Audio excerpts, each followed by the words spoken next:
आज भगवान की ये पावन कथा कहने और सुनने का सौभाग्य प्राप्त हुआ है। सभी लोग यहाँ पर आइए और भगवती ज्ञान गंगा में आकर के डुबकी लगाइए।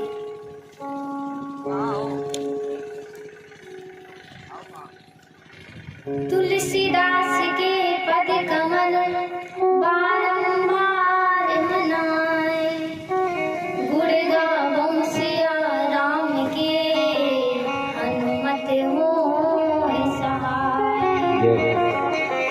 लेत सदा सुध दीन की सहज दया के धाम, जननी जनक राजेश के प्रभु श्री सीताराम, प्रभु श्री सीताराम। श्री सीताराम जी महाराज की जय हो, श्री हनुमान जी महाराज की जय हो, श्री राधा कृष्ण की जय हो, बांके बिहारी राज की जय हो, गुरुदेव भगवान की जय हो, सब संतन की जय हो, सब भक्तन की जय हो। जय जय श्री राधे श्याम। राधे श्याम। भक्ति जैसो नाथ नहीं, भरत जैसो भ्रात नहीं, सिए सिए नामात दीन लोक काहू और है। सबरी सो प्रेम नहीं, हनुमत सी सेवा नहीं, लक्ष्मण सो प्रेम नहीं, साधु सिर मोर है। भारत सो देश नहीं, राम सो राजेश नहीं, वेद सो संदेश नहीं, सुग्रीव सी न दौर है। महादेव सो नदानी, काय लाइटो चली गई का?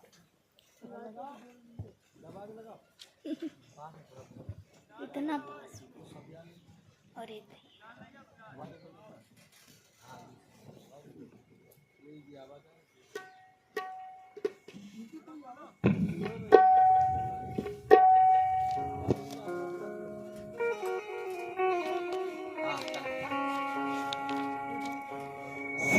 सीताराम जय सीताराम, सीताराम जय सीताराम।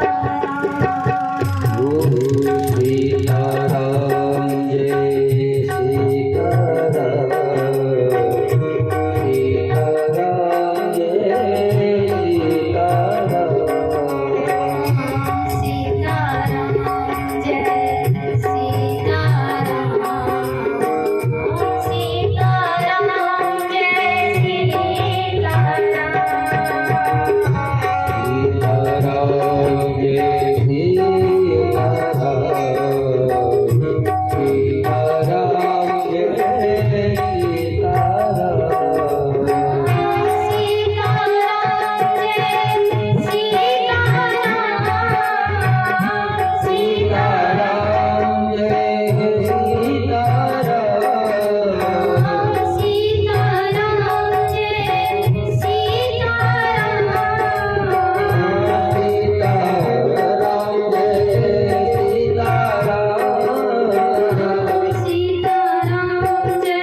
श्री सीताराम जी महाराज की जय। आप सभी लोगों ने कल माता अनसुईया के बारे में सुना। स्त्रियों का विवाह हो जाए तो परमात्मा को प्राप्त करने का उपाय है पति की सेवा करना। जिन स्त्रियों का विवाह नहीं होता वो क्या करें? वो परमात्मा की प्राप्ति कैसे करें? तो संतों का संग करें। एक महारानी थी, वो गई तीर्थ प्रयागराज कुंभ मेला में, माघ का मेला चल रहा था। वो रानी थी, उन्होंने देखा कि संतों की भीड़, हर एक पंडाल में संत भगवान का भजन कर रहे हैं, भगवान की सेवा कर रहे हैं, राम कथा कर रहे हैं। राम कथा के मतवाले भक्तों को झूमते हुए महारानी ने देखा। उनके मन में हुआ कि मैं भी संतों के साथ जा करके भगवान का भजन करूं। लेकिन उनके पति राजा थे। उन्होंने कहा, देवी तुम्हारा भाव तो बहुत सुंदर है, पर तुम जा नहीं सकती हो। तुम महारानी हो, यही शिविर में बैठ करके भगवान का भजन करो, दूर से संतों के दर्शन करो। महारानी को अपने पति की बात बुरी नहीं लगी। महारानी कहती हैं कि भगवान ने ये मनुष्य का शरीर दिया और इससे हम भगवान का भजन नहीं कर पा रहे हैं, उन संतों के पास जा नहीं पा रहे हैं, क्या करें? भगवान, अगर आपने मनुष्य बनाया तो मुझे इस प्रकार क्यों रानी बना दिया कि मैं आपका भजन नहीं कर पा रही हूँ। अगली बार भगवान मनुष्य बनाना तो ऐसा बनाना कि मैं आपका भजन कर सकूं, कोई रोक टोक ना हो।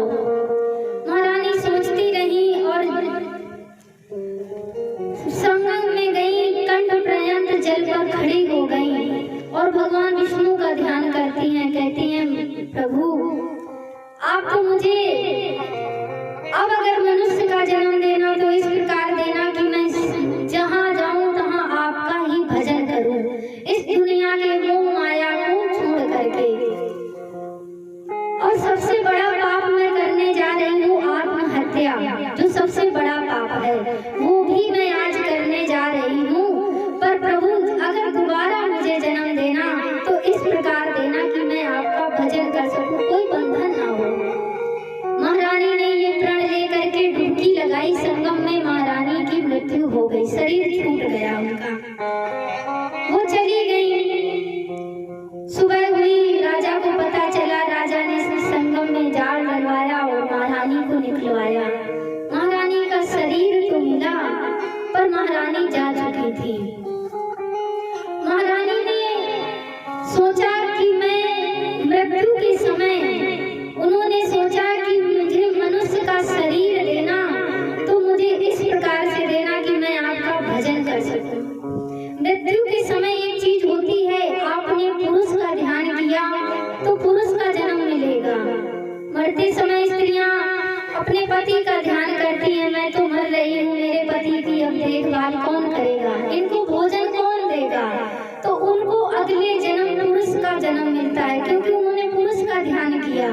जो पुरुष मरते हैं तो वो अपनी पत्नियों का ध्यान करते हैं कि मैं जा रहा हूँ, मेरी पत्नी अब यहाँ कैसे रहेगी, उसकी देखभाल कौन करेगा। तो पुरुष को स्त्री का जन्म मिलता है। इसी प्रकार भागवत में पंचम स्कंद में जड़ भरत जी की कथा आती है। उन्होंने सब कुछ राजपाट छोड़ करके भगवान का भजन करने के लिए गए। दामोदर कुंड नेपाल में गए,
और सारे जीव जंतु वहां से चले गए।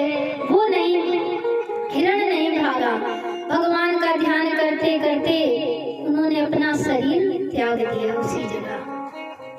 भगवान की ऐसी कृपा हुई कि उनको फिर से मनुष्य का जन्म मिला। उनका तीसरा जन्म मनुष्य का हुआ। तो इसी प्रकार मृत्यु के समय जिस प्राणी का ध्यान करते हैं लोग, उसी का जन्म मिलता है। जड़ भरत जी ने हिरण का ध्यान किया तो हिरण का हुआ। इन महारानी ने भगवान का भजन करने के लिए मनुष्य बनने का ध्यान किया तो इन महारानी का जन्म हुआ। इन महारानी का जन्म हुआ सवर जात में। सबरी भिलनी थी ये, इनका जन्म हुआ। ये बहुत बड़ी भगत थी।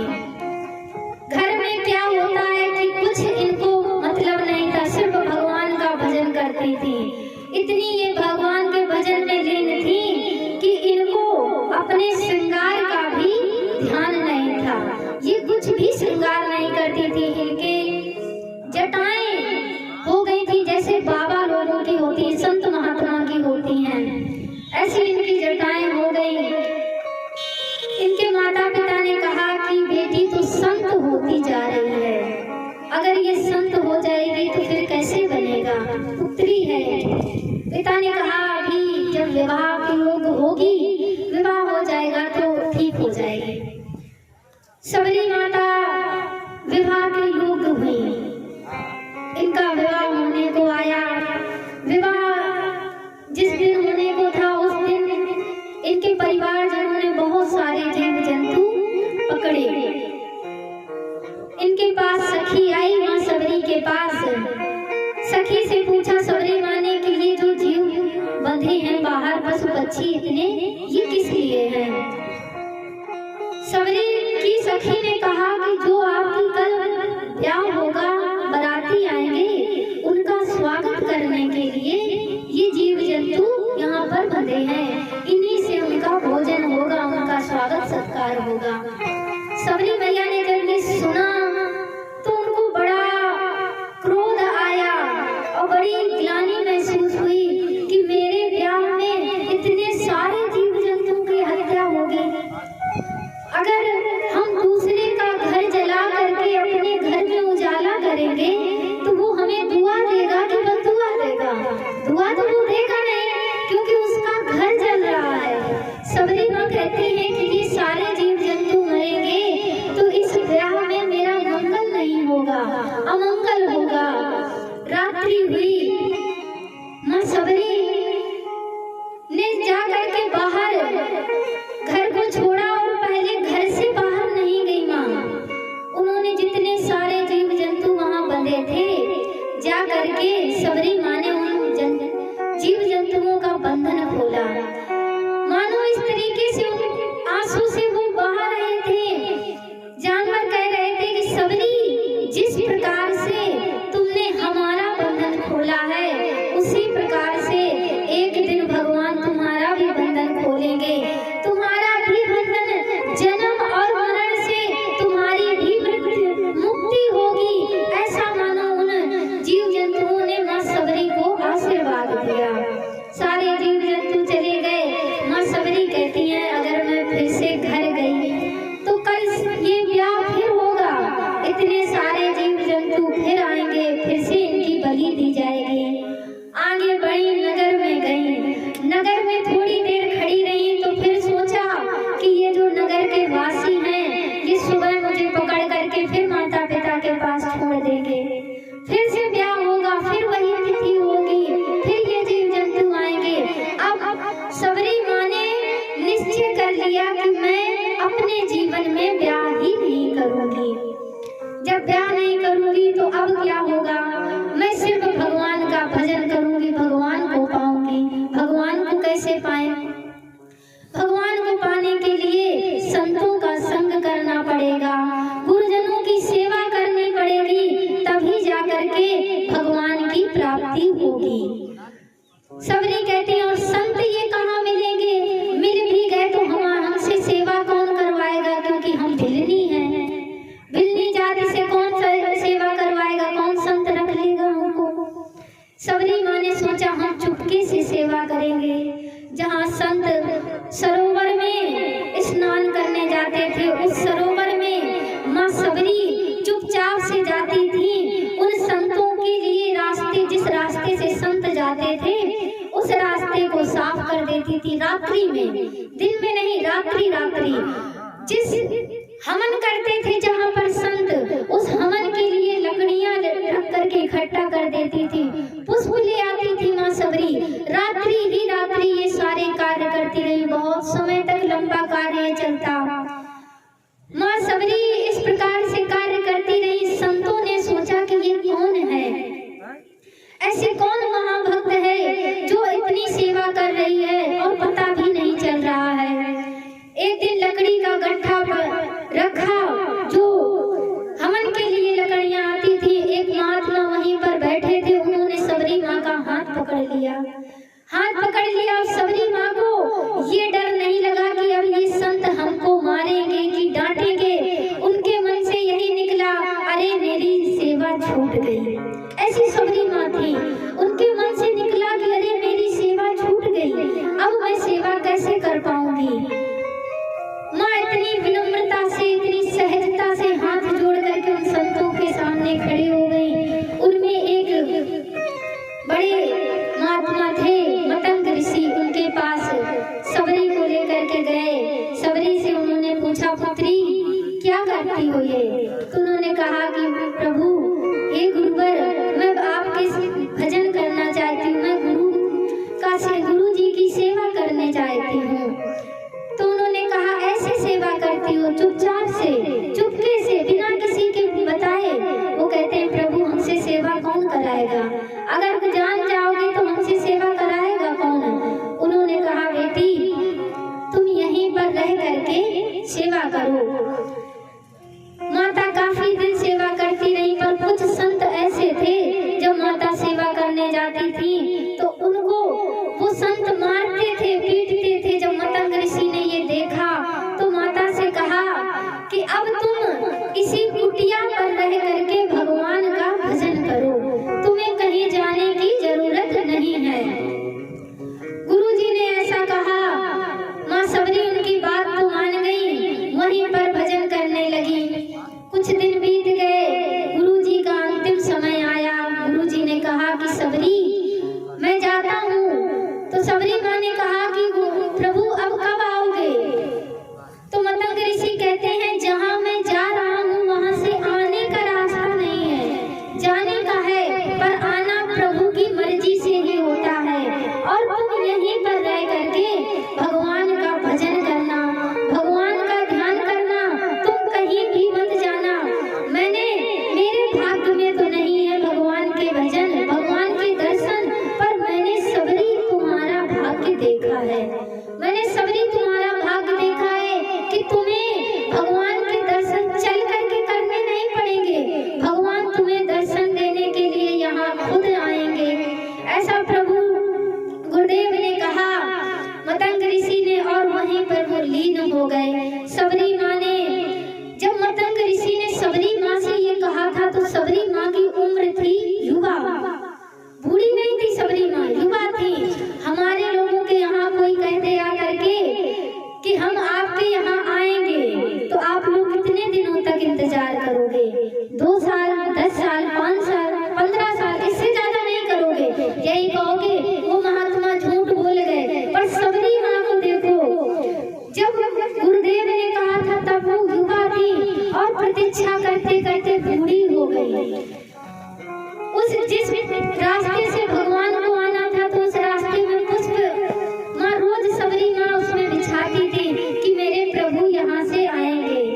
कुछ संत कहते थे जब निकलते, अरे सबरी तू प्रतीक्षा करते करते तो बूढ़ी हो गई, तेरे राम नहीं आए, वो नहीं आएंगे। तो सबरी माँ कहती है कि मैं बूढ़ी हुई हूँ पर मेरी प्रतीक्षा अभी भी जवान है, मैं ही बूढ़ी हुई हूँ, मेरी प्रतीक्षा अभी भी जवान है,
माता सबरी ने भोजन के रूप में कंद मूल फल बेर खिलाए